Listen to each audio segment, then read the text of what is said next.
So I'm going to demonstrate to you how to do backstitch. It's worth referring to your instruction booklet that you got with your kit. So for example, here you can see the backstitch guide, and it tells you what colours we're going to be stitching with backstitch where. Inside your little booklet you should also have a little stitch library which shows you how to do backstitch in a diagram and in written text.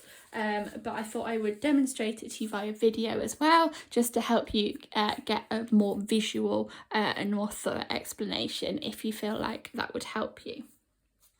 So according to our little stitch guide, we're going to be stitching this little twig up here in navy, so I thought we would do that now. So we're going to be using our navy thread, which is this crewel wool, and I'm just going to zoom in so you can see the area nicely. So we're going to be stitching the central vein, and then we're also going to be stitching these little twigs that come off of it as well.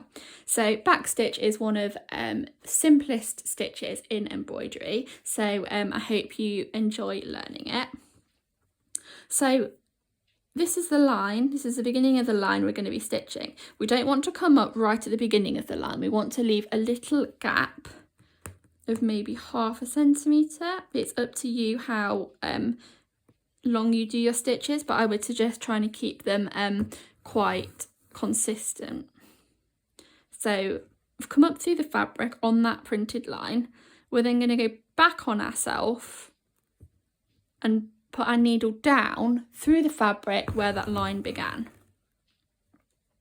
We're now going to leave a gap a similar size to the size of the stitch that you've just created, and we're going to come back up through the fabric, and then we're going to go back on ourselves and meet that previous stitch.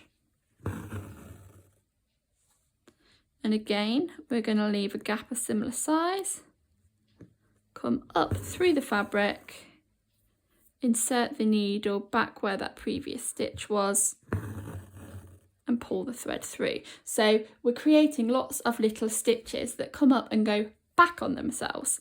So that is what we're going to be doing. So I'm now going to do this little twig off the side. So leave the gap, go back to meet the previous stitch,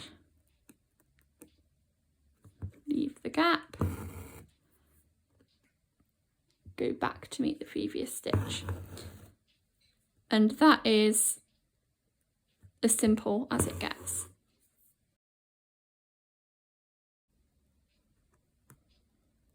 So I'm not going to make you watch me do the whole thing, but essentially every time you see it say backstitch, that is what you need to do.